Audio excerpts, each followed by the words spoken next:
Coming to Andhra Jyothi, వేచి చూస్తాం BJP పాలన వద్దనే దేశ ప్రజలు తీర్పునిచ్చారు. సమావేశానికి ఉద్ధవ్ గైర్హాజరు. ఉద్ధవ్ ఠాక్రే ఖర్గే నివాసంలో సమావేశమైన ఇండియా కూటమి నేతలు. ఇక్కడ బీజేపీకి ప్రమాదం, ఇండియన్ అలయన్స్ కూడా ఉంది. ఉద్ధవ్ ఠాక్రే ఏం చేస్తారు అనేది. తప్పులు తేల్చే టైమ్స్, సచివాలయంలోకి ఫైళ్లు కట్టదిద్దం, కక్ష సాధింపుల సిట్ ఆఫీస్ కు సీల్, పోలీసుల ఐటీ వింగ్ ఆధీనంలో ఈ ఆఫీస్, నేరుగా రంగంలోకి గవర్నర్, సచివాలయంలో ఫైల్ స్వాధీనం చేసుకోవాలని ఆదేశం.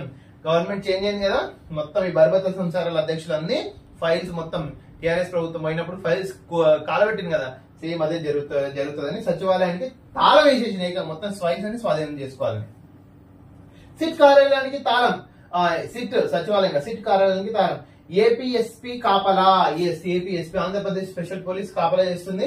అడ్డగోలుగా అక్రమ బదిలీలు, పదోన్నతులు, అస్పదీయులకు వేల కోట్ల విలువైన కాంట్రాక్టులు, ఉన్నతాధికారుల పాత్ర పైన ఆరోపణలు, వాటి ఫైల్స్ ధ్వంసమయ్యే ముప్పు, 5 బ్లాక్లోని ఫైల్స్ సమాచారం అంతా స్వాధీనం, సచివాలయ ఉద్యోగుల వ్యక్తిగత ల్యాప్టాప్లు కట్టడి, వ్యక్తిగత ల్యాప్టాప్లు కూడా కట్టడి సచివాలయ వాళ్ళవి, చెక్ చేసి తిరిగి ఇస్తామంటున్న జీఏడీ ఉన్నతాధికారులు.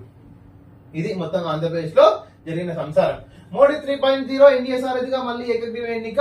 చూడాలి మరి ఏమైతే గవర్నమెంట్ ఫార్మేషన్ చేస్తుందో లేదో.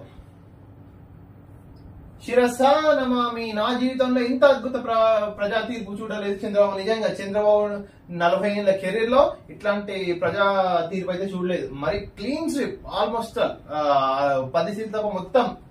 మార్కెట్ కు చంద్రకళ, ఎన్డీఏకు బాబు భరోసాతో భారీ కొనుగోళ్లు. సెన్సెక్స్ 2303 పాయింట్లు అప్, 736 పాయింట్లు పెరిగిన నిఫ్టీ. ఎన్డీఏకి బాబు భరోసా ప్లస్ చంద్రబాబు నాయుడు వల్ల భారతదేశం సెన్సెక్స్ మొత్తం చేంజ్ అయిపోయింది, 2300 పాయింట్ పెరిగింది. అవినీతి సొమ్ములో కొంత కక్కిచ్చారు.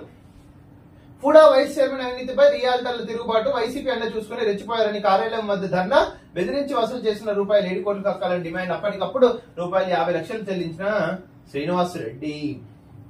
ప్రభుత్వ సలహాదారుడు పదవికి సజ్జల రాజీనామా. సజ్జల నువ్వు ఇంకా సబ్జెక్ట్ కాల్సిందే, నీకు దెర్ ఇస్ నో ఆప్షన్, నువ్వు రాజీనామా చేయాలని ఎప్పుడో చెప్పిన 1 year బ్యాక్, మరి ఇప్పుడు చేసినావు.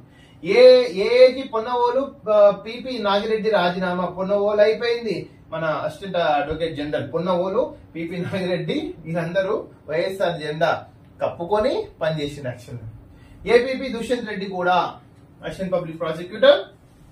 జగన్ కేసులో విచారణ వేగవంతం, దాదాపు 130 డిశ్చార్జ్ పిటిషన్లు పరిష్కారం కాలేదు. ఈ కేసులో 2023 నవంబర్ 24 తర్వాత తీర్పుల్లో సుప్రీం మార్గదర్శకాలను కోర్టుకు పంపాలి, రిజిస్టర్ ని ఆదేశించి తెలంగాణ హైకోర్టు ధర్మాసనం. అయిపోయింది కదా, ఇంక ఇప్పుడు జగన్ మొత్తం ఇప్పుడు వరకు సచివాలయం చుట్టూ ఎట్లా తిరిగిందో ఇప్పుడు కోర్టు చుట్టూ తిరగాలి మొత్తం. పవన్ కళ్యాణ్ అన్నాడు కదా, రాజమండ్రి సెంట్రల్ జైలు వెయిటింగ్ అని. వైసీపీలో కలకలం, జగన్ వల్ల ఈ ఘోర పరాజయం, ఎమ్మెల్యేలు ఎంపీలు పట్టించుకోలేదు, సంక్షేమం తానే కనిపెట్టినట్లు గొప్పలు, ఓడిపోయిన అభ్యర్థుల్లో అంతర్మదనం. అది జగన్ సాంప్రదాయాన్ని శుద్ధ పూసని సుప్పిని. క్రాస్ తిరగాస్, పలు జిల్లాల్లో క్రాస్ ఓటింగ్ సీమలో మరింత ఎక్కువ, పార్లమెంట్ అభ్యర్థులకు తగ్గిన ఓట్లు, కూటమికి ఎమ్మెల్యేలు గెలిచిన ఎంపీ కూటమి బీజేపీ అభ్యర్థులు ఉన్న చోట్ల ఎక్కువ ప్రభావం. క్రాస్ ఓటింగ్ కాదు, మొత్తం నిజంగానే ఓటింగ్. క్రాస్ ఓటింగ్ ఏం చేయాలి, నిజంగానే జగన్ వద్దని ఓటేసింది. వైసీపీని నమ్మి నట్టేట మునిగి బెట్టింగ్ లో భారీగా నష్టపోయిన అభిమానులు చివరి రోజు వరకు జగన్ గెలుపుపై ధీమా. నిన్నైతే నిజంగా చాలా మంది ఏడ్చిండు, జగన్ ఏం చేసిండ అయ్యా, నీకు రోడ్లు మంచిగా చేసిండా, నీకు పిల్లని ఇచ్చిందా, పిల్లగాని ఇచ్చిన పెళ్లి చేసుకోనికి చెప్పు, జాబులు లేవు, జాబులు లేకపోతే పిల్లని ఒకటి ఇస్తాడా. ప్రతి ఓటు బాధ్యత గుర్తు చేసేదే, ప్రజలు నమ్మి కని విని ఎరుగని విజయం ఇచ్చారు. నిజంగా ఒకటి పవన్ కళ్యాణ్ చూసి అయితే ఒకటి నేర్చుకోవచ్చు. యాక్చువల్గా ఎవరైనా పొలిటీషియన్స్ కి పొలిటికల్ గా వస్తే ఒకసారి ఓడిపోతే ఇంకా మళ్ళీ వాళ్ళు పొలిటిక్స్ లో కనిపించారు. చాలా మందిని చూసినాం, పేర్లు అనవసరం, లైక్ ఈవెన్ చిరంజీవి గారు కానీ సో అండ్ సో చాలా మంది. బట్ ఒక వ్యక్తి పాలిటిక్స్ లో 2 సార్లు ఓడినా మళ్ళీ అదే దాంతో కసితో పనిచేసి ఇప్పుడు విజయం సాధించింది కదా. ఇది ఇక్కడ 21 సీట్లలో పోటీ చేసి 21 సీట్లలో పవన్ కళ్యాణ్ విజయం సాధించింది.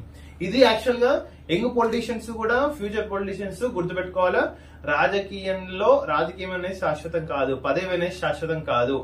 ఇట్ ఈస్ ఎ సేవ, అదేంటి సర్వీస్ ఓరియంటెడ్.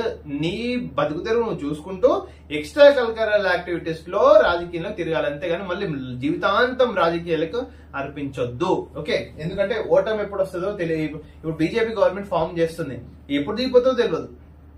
ఎందుకంటే చంద్రబాబు నాయుడు, నితీష్ కుమార్ ఏంటిది బయటకు వచ్చేస్తే 6 months తర్వాత ఎప్పుడైనా విశ్వాసం పెడితే దిగాల్సిందే.